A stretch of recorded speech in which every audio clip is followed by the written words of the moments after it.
The bullet grazed Isaac Sullivan's shoulder as he dove behind the water trough, and in that moment of searing pain, he realized he didn't particularly care whether he lived or died.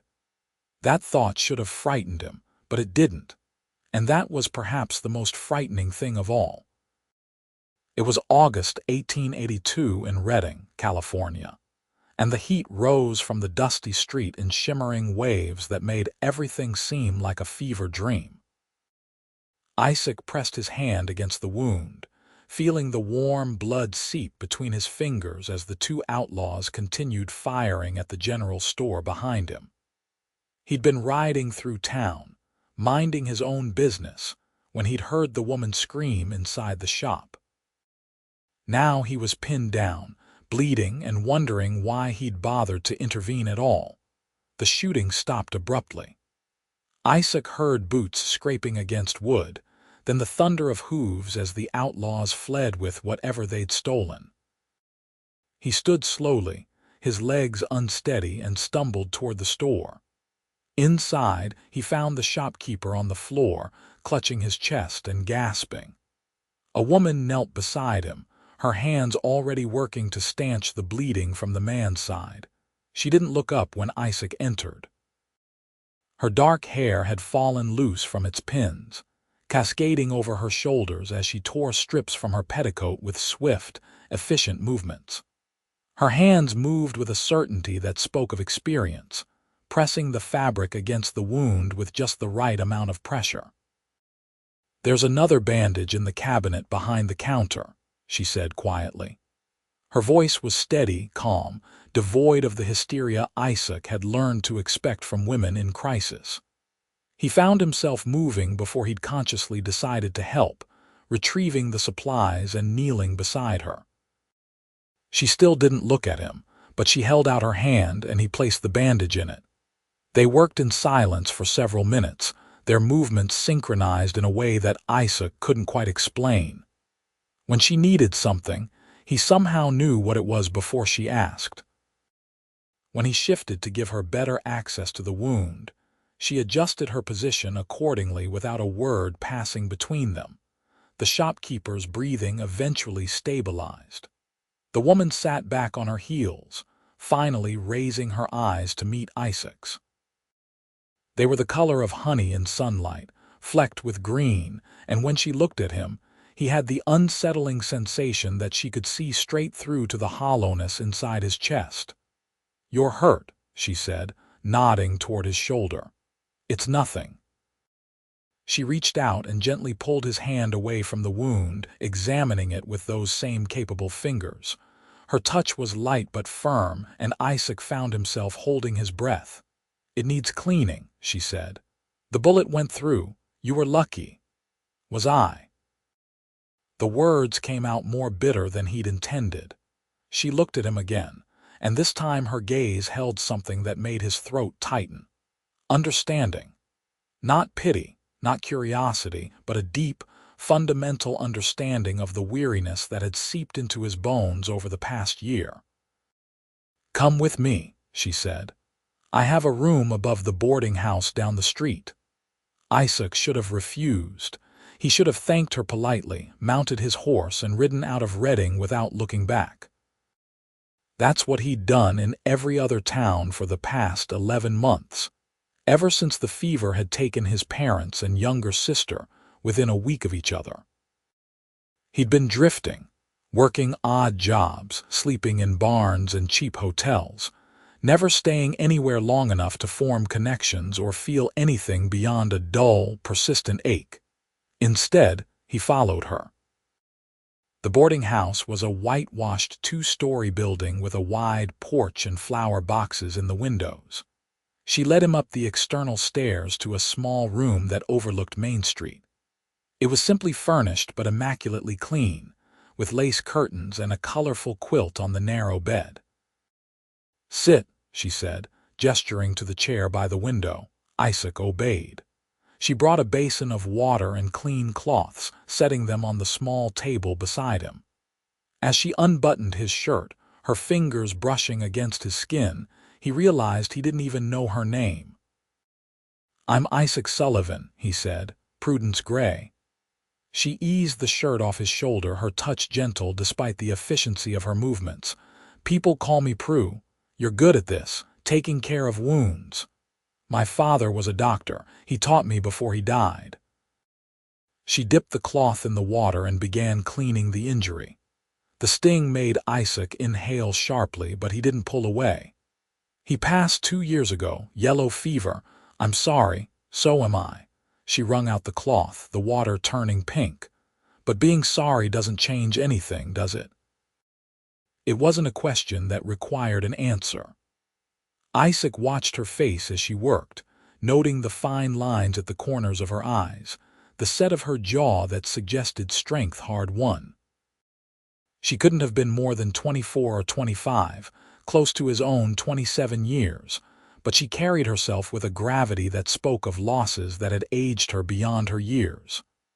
"My family died last year," he heard himself say. "Fever took them too, all 3 of them, just like that." Prue's hands stilled for just a moment, then resumed their work. "And you've been running ever since." It wasn't a question. Somehow she already knew. Isaac felt something crack open inside his chest, a fissure in the wall he'd built around himself. "How did you know?" "Because I did the same thing." She pressed a clean bandage against his shoulder, her fingers warm against his skin. "For 6 months after my father died, I traveled from town to town trying to outrun the grief. I thought if I kept moving, it couldn't catch up to me. Did it work? No." She secured the bandage with strips of cloth, tying them with practiced ease. "Eventually, I realized the grief wasn't chasing me. It was inside me, and no amount of running would change that. So I came here to Reading and I stopped." Isaac looked out the window at the dusty street below, at the people going about their business in the afternoon heat. "How do you bear it? The staying? Some days are harder than others." Prue began cleaning the blood from his shirt, her movements methodical. "But I found that staying still, letting myself feel everything instead of running, it eventually gets easier. Not better exactly, but easier." They sat in silence for a while. Outside, a dog barked, and somewhere down the street, someone was playing a piano. The normalcy of it all felt strange to Isaac, like he'd stepped into a life that belonged to someone else. "Why did you help me?" Prue asked suddenly. "With those outlaws, you could have been killed." Isaac considered the question. "I don't know. Maybe I was hoping I would be." She didn't gasp or scold him for such dark thoughts. Instead, she nodded slowly, as if he'd confirmed something she'd already suspected. "And now I'm not sure." He met her eyes. "But sitting here with you is the first time in 11 months that I've felt anything other than empty." Prue reached out and took his hand. Her palm was warm and slightly rough from work, and the simple contact sent a jolt through Isaac's entire body. Not desire, though there was an element of that, but something deeper. Recognition. As if some essential part of him had found its mirror in her.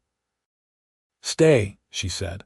"Just for tonight. Don't decide anything else. Just stay." So he did. That evening, Prue made dinner in the small kitchen that the boarders shared. Isaac sat at the table and watched her move around the room, her movements graceful and assured. She didn't fill the silence with chatter, didn't ask him questions he wasn't ready to answer. Instead, she simply existed beside him, and that was enough. They ate stew and fresh bread, and afterward they sat on the porch and watched the sun set over the mountains. The sky turned from blue to gold to deep purple, and the stars began to emerge one by one. "Tell me about them," Prue said softly. "Your family." Isaac found that he wanted to. For the first time since they'd died, he wanted to talk about them, to say their names aloud and remember them as they'd been when they were alive. "My mother was named Sarah. She used to sing while she worked, old Irish songs that her grandmother had taught her. My father, James, he was a farmer. He had the most patient hands I've ever seen. He could coax anything to grow, even in the worst soil. Isaac's voice caught, but he pushed on.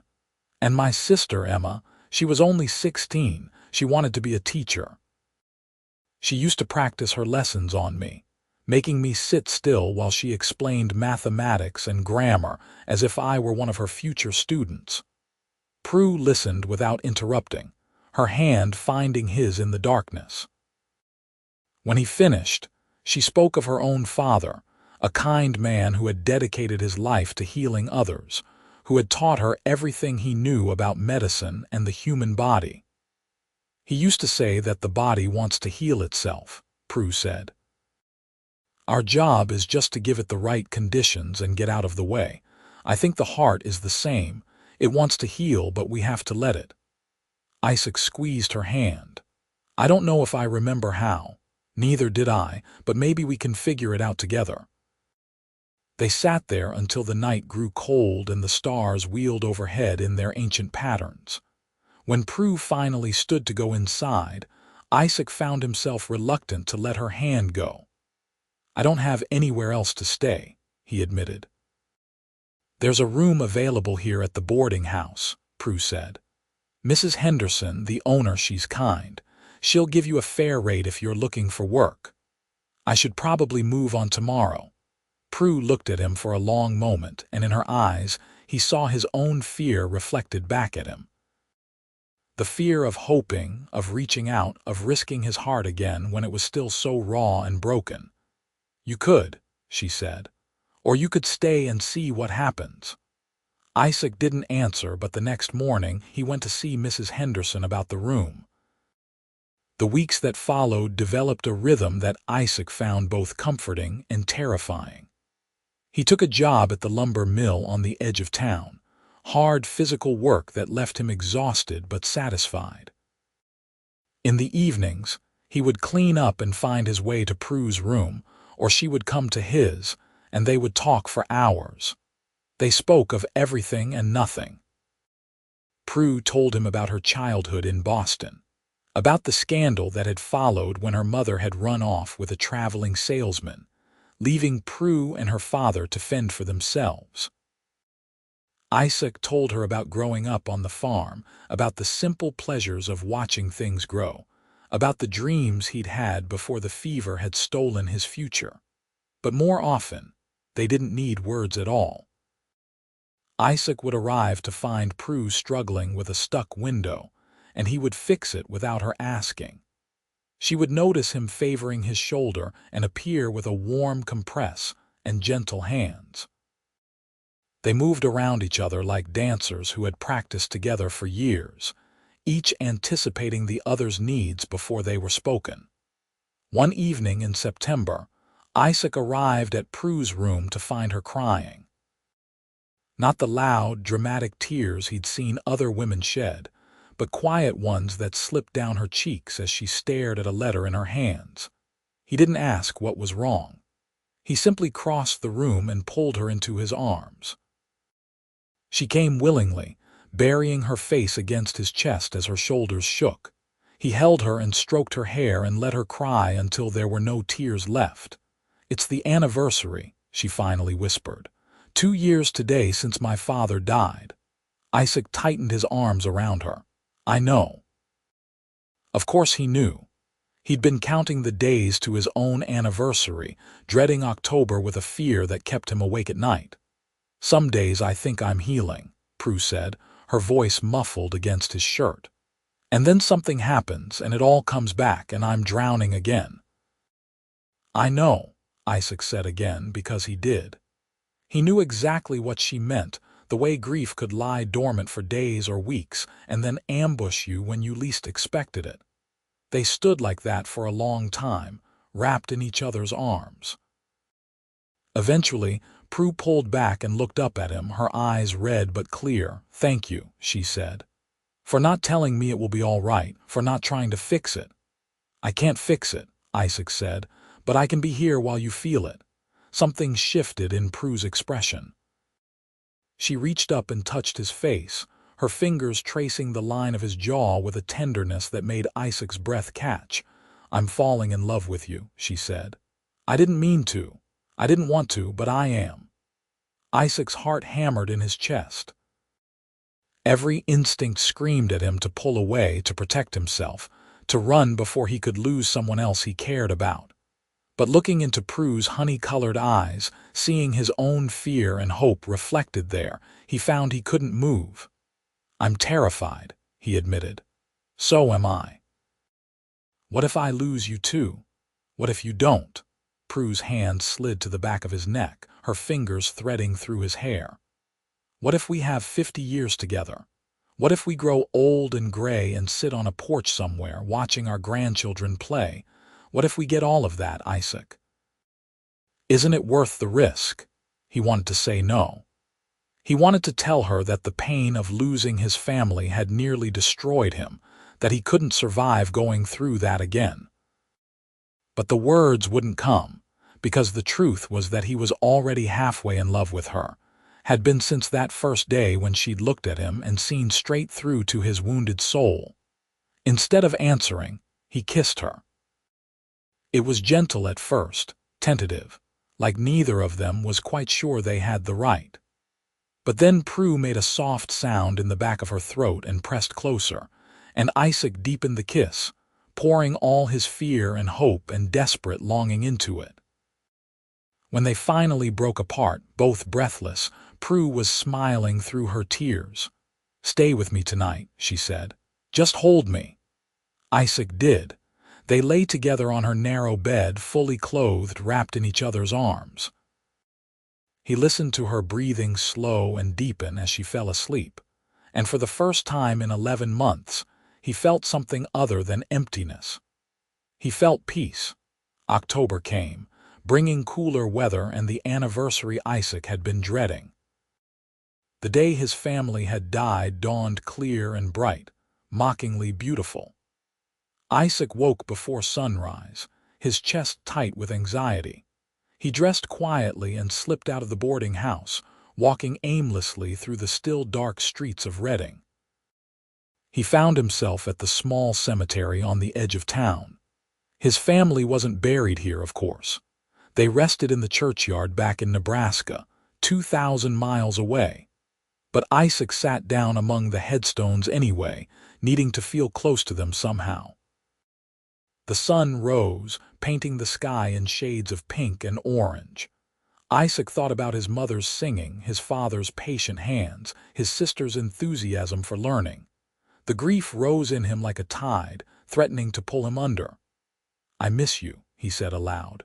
"God, I miss you all so much." He didn't know how long he sat there, lost in memories. But eventually, he heard footsteps on the path behind him, and then Prue was there, settling down beside him on the ground. She didn't say anything, just took his hand and held it. They sat in silence as the sun climbed higher. After a while, Isaac began to talk, telling her stories about his family. Funny stories, sad stories, ordinary stories about ordinary days that had seemed unremarkable at the time but now felt precious beyond measure. Prue listened to all of it, sometimes laughing, sometimes crying along with him. When he finally fell silent, she spoke. "They sound wonderful. I wish I could have met them." "They would have loved you," Isaac said, and realized it was true. His mother would have appreciated Prue's capable hands and kind heart. His father would have respected her strength and independence. Emma would have begged Prue to teach her about medicine. "I think they'd be happy that you're not alone anymore," Prue said softly. Isaac turned to look at her. The morning light caught in her hair, turning it to burnished copper. She was beautiful, but it was more than that. She was everything he hadn't known he needed. Understanding without judgment, strength without hardness, love without demands. "I love you," he said. The words felt momentous and simple all at once. "I'm still terrified, but I love you." Prue's smile was like sunrise. "I love you too." They kissed there among the headstones in a place dedicated to loss, but Isaac felt only hope. The grief would never fully leave him, he knew that now. He would carry it always, a constant ache in his heart, but he would carry love there too, and maybe that was enough. "Marry me," Isaac said, the the words tumbling out before he'd consciously formed the thought. Prue pulled back, her eyes wide. "What? Marry me," he repeated, more certain now. "I know it's fast. I know we've only known each other 2 months. But Prue, I've wasted so much time running from life, from feeling anything. I don't want to waste any more. I want to build something with you. A home. A family. A future. Will you marry me?" Tears welled in Prue's eyes, but she was smiling. "Yes. Yes, Isaac, I'll marry me." They were married 3 weeks later in the small church on Main Street. Mrs. Henderson and her husband stood as witnesses, along with the shopkeeper Isaac had helped save, who had recovered fully from his wound. It was a simple ceremony, but to Isaac, it felt like the most important moment of his life. Prue wore a dress of pale blue that brought out the green flecks in her eyes. Isaac wore his only suit, cleaned and pressed. When the preacher pronounced them husband and wife, and Isaac kissed his bride, he felt something he'd thought he'd never feel again. Joy. They moved into a small house on the outskirts of Reading, a 2-room cabin that needed work but had good bones. Isaac spent his evenings and weekends fixing it up, repairing the roof and the fence, building new furniture.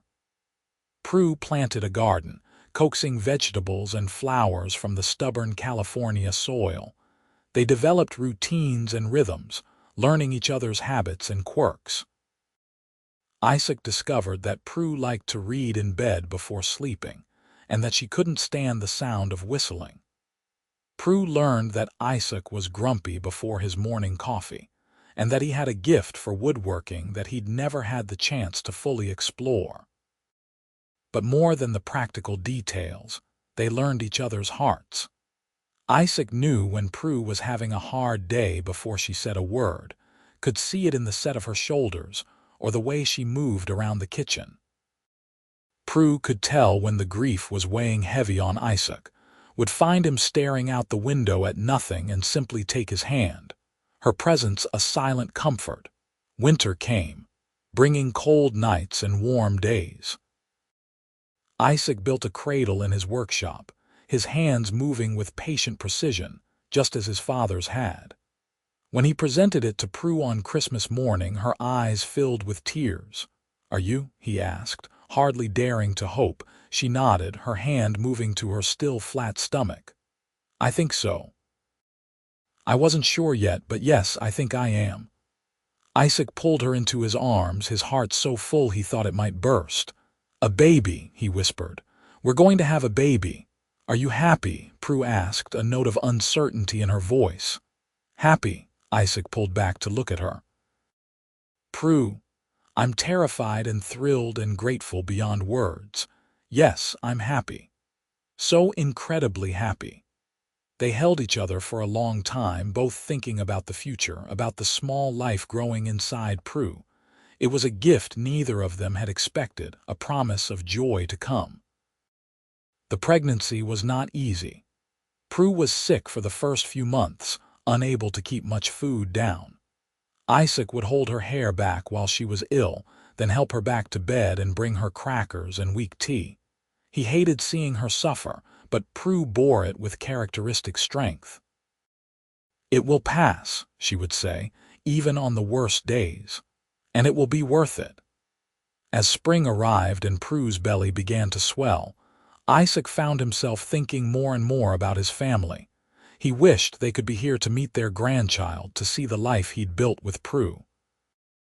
The grief was still there, but it had changed somehow. It was softer now, less sharp, tempered by the love and hope that filled their small home. One evening in April, as they sat on their porch watching the sunset, Prue took his hand. "I've been thinking," she said. "If it's a boy, I'd like to name him James, after your father, and if it's a girl, maybe Sarah, after your mother." Isaac felt his throat tighten. "You don't have to do that. I want to. They're part of you, which makes them part of me, and I want our child to carry something of them forward." Isaac kissed her temple, unable to speak past the lump in his throat. How had he gotten so lucky? How had he found this woman who understood him so completely, who loved him so fully? The baby came in June, during the hottest week of the year. The labor was long and difficult, and Isaac spent hours pacing outside the bedroom while the midwife worked with Prue. He could hear her cries through the door, and each one felt like a knife to his heart. He'd never felt so helpless, so terrified of loss. When the baby's cry finally rang out, strong and healthy, Isaac nearly collapsed with relief. The midwife opened the door, smiling. "You have a son," she said. "Both mother and baby are doing well." Isaac rushed into the room. Prue lay against the pillows, exhausted but radiant, holding a small bundle wrapped in a blanket. When she looked up at him, her smile was brighter than the sun. "Meet James," she said, pulling back the blanket to reveal a tiny red-faced baby with a shock of dark hair. Isaac sat carefully on the edge of the bed, his hands trembling as he reached out to touch his son's impossibly small fingers. The baby wrapped his fist around Isaac's finger, and Isaac felt his heart break open in a way that was both terrifying and wonderful. "Hello, James," he whispered. "Hello, son." He looked up at Prue, and she was crying, but her tears were happy ones. They sat like that for a long time, the three of them, a family. The months that followed were a blur of sleepless nights and endless diapers, of learning to soothe a crying baby and marveling at every tiny milestone. James was a good baby, healthy and strong, with his mother's eyes and his father's stubborn chin. Isaac found that fatherhood came naturally to him in ways he hadn't expected. He loved the weight of his son in his arms, loved watching him sleep and making him smile. When James was fussy, Isaac would walk him around the house, singing the old Irish songs his mother had taught him, and the baby would quiet and stare up at him with wide, wondering eyes. Prue watched them together with a tenderness that made Isaac's heart ache. She was a wonderful mother, patient and loving, adapting to the demands of motherhood with the same capable grace she brought to everything. One evening, when James was about 6 months old, Isaac came home from the mill to find Prue sitting in the rocking chair, nursing the baby.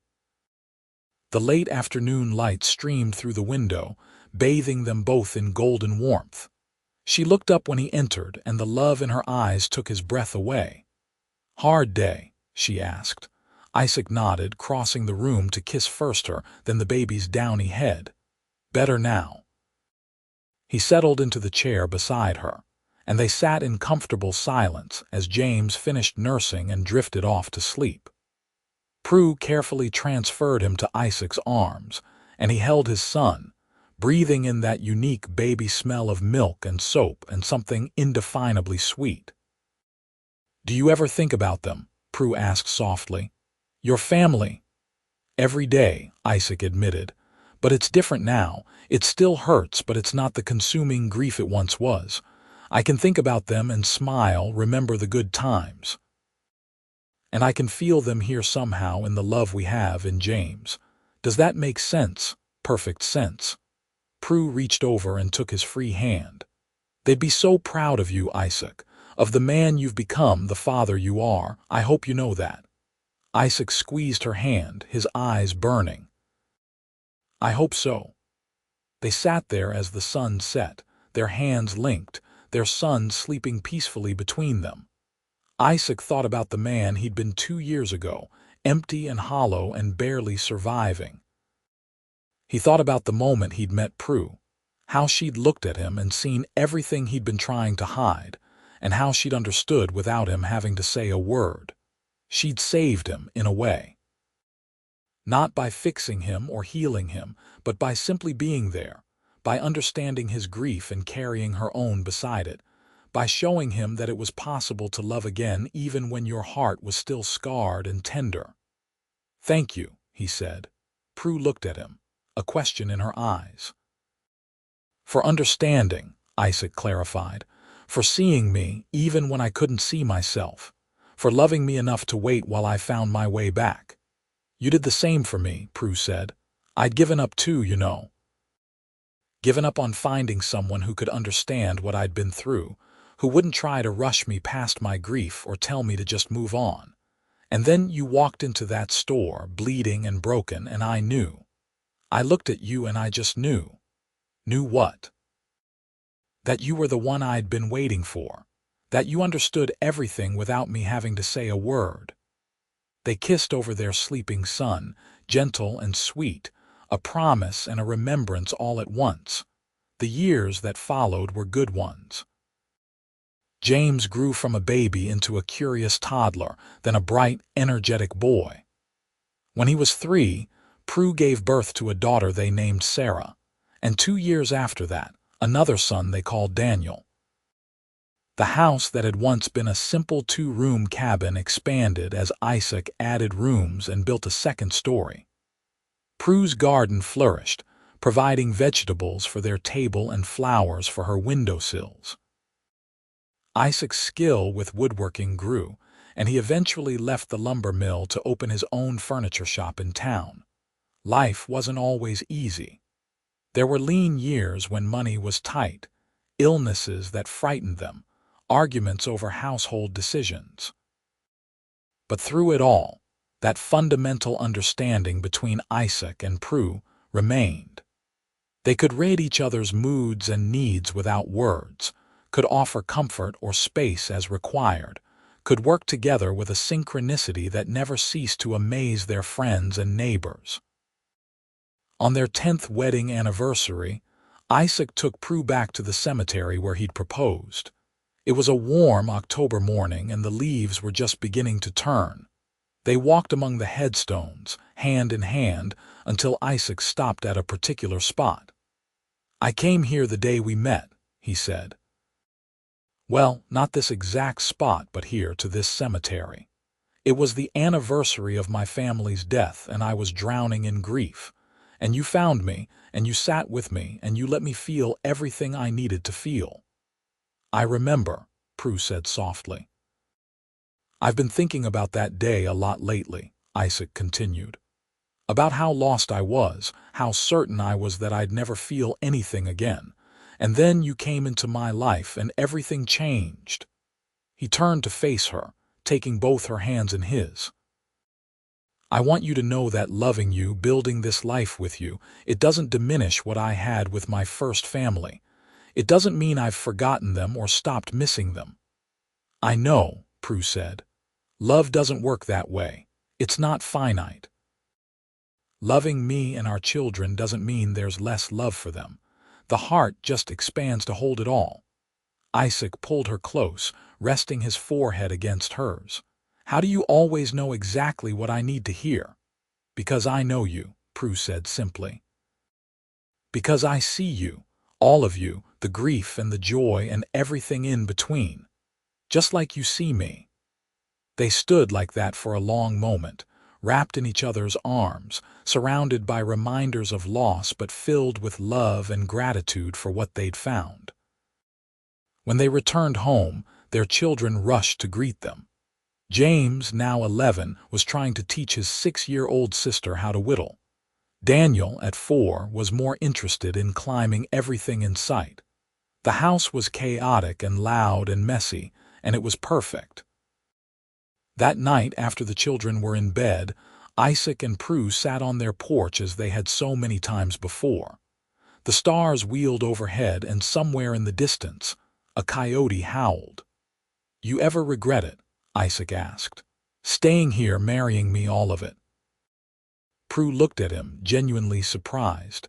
"Not for a single moment. Why would you ask that?" "I don't know. I just want to make sure you're happy." "Isaac Sullivan." Prue took his face in her hands, forcing him to meet her eyes. "I am happier than I ever thought possible. You gave me a life I didn't dare dream of. You gave me children and a home and love that I feel in my bones. Whatever made you doubt that?" Isaac shook his head. "Nothing specific. I just never want to take you for granted. I want you to know how grateful I am every single day that you chose me. And I want you to know that it was the easiest choice I ever made." Prue kissed him softly. From the moment I met you, I knew. You understood everything without me having to say a word. That's not something you find every day. That's not something you let go." They sat together in the darkness, their hands linked, their hearts full. Inside the house, their children slept safe and warm. Above them, the stars burned steady and bright. Isaac thought about the man he'd been, riding into Reading all those years ago, wounded and empty and ready to give up. He thought about the moment he'd met Prue, how she'd looked at him and seen straight through to his soul. He thought about all the days and nights since, the ordinary moments that had built into something extraordinary. He'd given up on finding someone who understood him, had accepted that he would spend the rest of his life alone with his grief. But Prue had understood everything, had seen all of him and loved him anyway. She'd taught him that it was possible to carry grief and joy in the same heart, that loss didn't negate love, that the human spirit could heal even when you thought it was broken beyond repair. The years continued to pass, each one bringing new joys and challenges. James grew into a thoughtful young man with his father's patience and his mother's insight. He apprenticed with Isaac in the furniture shop, showing a natural talent for the work. Sarah inherited her mother's gift for healing and her father's steadiness. She spent hours with Prue, learning about herbs and remedies and how to care for the sick. Daniel was the wild one, always getting into scrapes and adventures, but with a heart as big as the California sky. When James turned 20, he married a sweet-tempered girl named Catherine, and Isaac and Prue became grandparents within the year. Holding his grandson for the first time, Isaac was transported back to that June day when James had been born, when he'd first understood the terrifying, overwhelming love of a parent for a child. "He looks like you," Prue said, peering over his shoulder at the sleeping baby. "He looks like his father," Isaac corrected, but he knew what she meant. There was something in the set of the baby's tiny features that reminded him of his own father, of the patient farmer who had raised him with such quiet love. "Your parents would have loved to see this," Prue said softly. "4 generations, all connected. You carried them forward, Isaac. They live on in James, in this baby, in all of our children." Isaac nodded, unable to speak past the emotion clogging his throat. She was right, as she so often was. His family hadn't been lost. They'd been transformed, carried forward in his children's laughter and his grandchildren's smiles, in the stories he told and the traditions they maintained. Sarah married at 22, a young doctor who had come to Reading to set up a practice. Together, they established a small clinic in town, with Sarah working alongside him as a full partner. Prue helped them in the early days, her knowledge and experience proving invaluable. Daniel took longer to settle. He spent his early 20s drifting, much as Isaac had, though for different reasons. He was searching not for escape but for purpose, trying to figure out where he fit in the world. Isaac understood, even when Prue fretted. "He'll find his way," Isaac assured her, "just like we did." And Daniel did. He eventually returned to Reading and started working as a foreman at a new ranch on the outskirts of town. He married at 26, and his wife was a spirited woman who could ride and rope as well as any man. On their 25th wedding anniversary, Isaac surprised Prue with a trip to the coast. They'd never traveled far from Reading, never taken time away from the children and the business and the daily responsibilities of life. But the children were grown now, capable of managing without them for a few days. They stayed in a small inn overlooking the Pacific, and on their first evening they walked along the beach as the sun set over the water. The waves crashed against the shore in an eternal rhythm, and the salt air filled Isaac's lungs. "It's beautiful," Prue said, her hand tucked into the crook of his arm. "Not as beautiful as you," Isaac said, and was rewarded with her laugh. After 25 years, you're still trying to charm me. After 25 years, I'm still charmed by you." Isaac stopped walking and turned to face her. The setting sun painted her face in shades of gold and rose, highlighting the silver that now streaked her dark hair and the fine lines around her eyes and mouth. She was 50, and she had never been more beautiful to him. "I was thinking," he said, "about that first day we met. How lost I was, how certain I was that I'd never feel anything again, and I was thinking about how you saved me without even trying." "You saved yourself," Prue corrected gently. "I just walked beside you while you did." "No," Isaac shook his head, "you saved me by understanding. By seeing my grief and my pain and not trying to fix it or diminish it. By understanding everything without me having to say a word. No one else had ever done that. No one else had ever really seen me." Prue's eyes filled with tears. "You did the same for me. I'd been so alone in my grief, so isolated. And then you came into my life, and suddenly I wasn't alone anymore." They kissed there on the beach, with the waves crashing around them and the sun sinking into the Pacific. It was a kiss that held 25 years of shared joy and sorrow, of mundane days and extraordinary moments, of a love that had been forged in grief and tempered by time into something unbreakable. That night, lying in bed with the sound of the ocean drifting through the open window, Prue traced lazy patterns on Isaac's chest. "You remember what you said to me that first night?" she asked. "When I told you I was falling in love with you, I said I was terrified. And I asked you, what if we have 50 years together?" Prue propped herself up on one elbow, looking down at him. "We're halfway there, Isaac. 25 years down, 25 to go." Isaac pulled her down for another kiss. "Then I'd say we're exactly where we're meant to be." They returned to Reading refreshed and reconnected, ready to face whatever the next chapter of their lives would bring. And there were many chapters still to come. More grandchildren, 8 in total, each one a unique blend of all the family that had come before. Triumphs and tragedies, celebrations and sorrows, the ordinary fabric of a life well lived through it all. Isaac and Prue remained each other's constant. They still had that uncanny ability to understand each other without words, to read each other's moods and needs, to move through life in synchronicity. It was a gift, Isaac knew, one that not everyone was lucky enough to receive.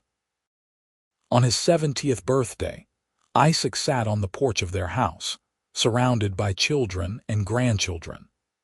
The house had been added onto so many times over the years that it barely resembled the simple cabin they'd started with. The furniture shop had grown into a thriving business that James now ran, with his own son learning the trade. Sarah's clinic served the whole region, and Daniel's ranch was prospering. As Isaac watched his family laugh and talk and eat the cake Prue had made, he thought about the journey that had brought him here, the grief that had nearly destroyed him, the chance encounter in a dusty California town, the woman who had understood him completely and loved him anyway. Prue came out onto the porch, carrying 2 glasses of lemonade. She handed one to him and settled into the rocking chair beside his, the same chairs they'd been sitting in for 40 years. "Happy?" she asked, though she already knew the answer. She could read it in his face, in the set of his shoulders, in the contentment that radiated from him. "Happier than I ever thought possible," Isaac said, echoing her words from so many years ago. They sat in comfortable silence, watching their family. Isaac reached over and took Prue's hand, marveling at how perfectly it still fit in his, how right it felt even after all these years. "Thank you," he said. "For what?" "For understanding. For seeing me, for loving me, for giving me all of this." He gestured at the scene before them. "For giving me a life worth living." Prue squeezed his hand. "You gave me the same thing. We saved each other, Isaac. We gave each other permission to grieve and to heal and to love again. That's what you do when you truly understand someone. As the sun set over the California hills, painting the sky in familiar shades of gold and rose, Isaac reflected on the truth of her words. He'd given up on finding someone who understood him, had accepted a life of loneliness and grief. But Prue had understood everything without him saying a word. And in that understanding, they'd both found healing and hope, and a love that had sustained them through 4 decades of life. He looked at his wife, still beautiful to him after all these years, and saw his past, his present, and his future all reflected in her honey-colored eyes. She smiled at him, and he smiled back, and no words were needed. They understood each other perfectly, as they always had, as they always would. The years rolled on, gentle and kind. Isaac and Prue grew old together, their love deepening with each passing season. When Isaac's joints grew stiff with age, Prue was there with warm compresses and gentle hands. When Prue's memory began to falter, Isaac was there to remind her of the stories and names and moments she'd forgotten. On a warm afternoon in June, 53 years after they'd first met, Isaac and Prue sat on their porch one final time. Prue had been ill for several months, her body finally giving out after 78 years of faithful service. But her mind was clear that day, and she smiled at Isaac with all the love and understanding that had defined their relationship. "Do you remember," she said softly, "that first day in my room when I cleaned your wound and you told me your family had died?" "I remember," Isaac said, his voice rough with emotion. "I remember thinking that you could see straight through me, that you understood everything I'd been trying so hard to hide." "I did understand," Prue said, "because I'd been there too. I'd felt that same emptiness, that same desperate loneliness. And when I looked at you, I saw myself reflected back. You saved me that day," Isaac said. "You gave me a reason to stop running, to start living again. And you saved me." Prue reached out and took his hand, her grip weak but warm. "You taught me that it was possible to love again, that the heart could hold both grief and joy at the same time. You gave me a beautiful life, Isaac Sullivan. You gave me everything." They sat together as the sun moved across the sky, their hands linked, their hearts beating in rhythm. And when Prue took her last breath, peaceful and pain-free, Isaac was there holding her hand, understanding without words that she was ready to go, that she'd lived a full and beautiful life and was content to rest. Isaac lived for 2 more years after Prue's death, years that were hard but not empty. He was surrounded by children and grandchildren and great-grandchildren, all of them carrying forward the love that he and Prue had built together. He told them stories about their grandmother, about how she'd understood him without words, about how she'd saved him when he'd given up hope. And when Isaac's own time came, on a spring morning with the scent of flowers drifting through his window, he went peacefully, knowing that he'd lived a life full of love and meaning. He'd been given a gift in Prue, the gift of being truly understood, truly seen, truly loved. And that gift had sustained him through 55 years of marriage and 2 years of widowhood.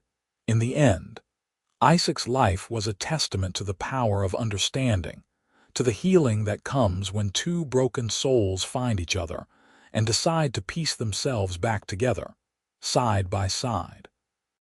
He'd given up on finding someone who understood, but Prue had understood everything without him saying a word, and that understanding had made all the difference. Their children gathered for Isaac's funeral, along with their spouses and children and grandchildren, 3 generations of life and love that Isaac and Prue had created together. They buried him beside Prue in the cemetery where he'd once sat drowning in grief, where he'd proposed all those years ago. James gave the eulogy, his voice steady despite the tears on his cheeks. He spoke of his parents' love, of how they'd understood each other in ways that transcended words, of how they'd built a family and a legacy that would continue long after they were gone. My father used to say, James concluded, that he'd given up on finding someone who understood him. And then he met my mother, and she understood everything without him saying a word. That's the kind of love we should all aspire to, the kind that sees past the surface to the soul beneath, the kind that understands grief and joy and all the complicated emotions in between, the kind that sustains us through the hardest times and celebrates with us in the good times. That's what they had, and that's what they've taught all of us to look for in our own lives. As the mourners dispersed, heading back to their homes and their own lives, the sun set over the cemetery, painting the headstones in shades of gold and rose. 2 names were carved into the granite marker: Isaac Sullivan and Prudence Gray Sullivan, beloved husband and wife, cherished parents and grandparents, together forever. And in a way they were.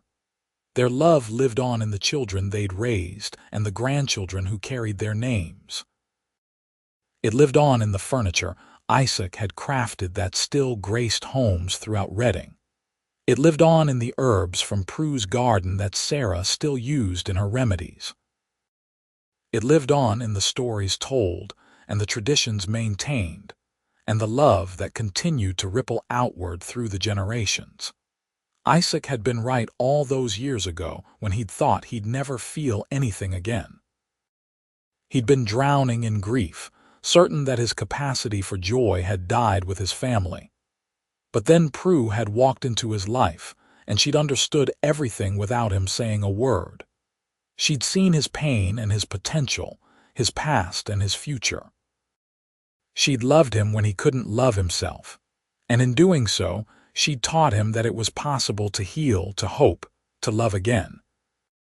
Their story was one of loss transformed into love, of grief tempered by understanding, of 2 broken people who found each other and built something beautiful from the pieces. It was a story that deserved to be remembered, to be told and retold, a reminder that sometimes the most profound connections require no words at all, just the ability to see and be seen, to understand and be understood. And so their legacy lived on, long after they were gone, in the hearts and lives of all those they'd touched. A testament to the power of love, the grace of understanding, and the healing that comes when 2 souls recognize each other across the divide of loneliness and grief and reach out to hold on tight, refusing to let go.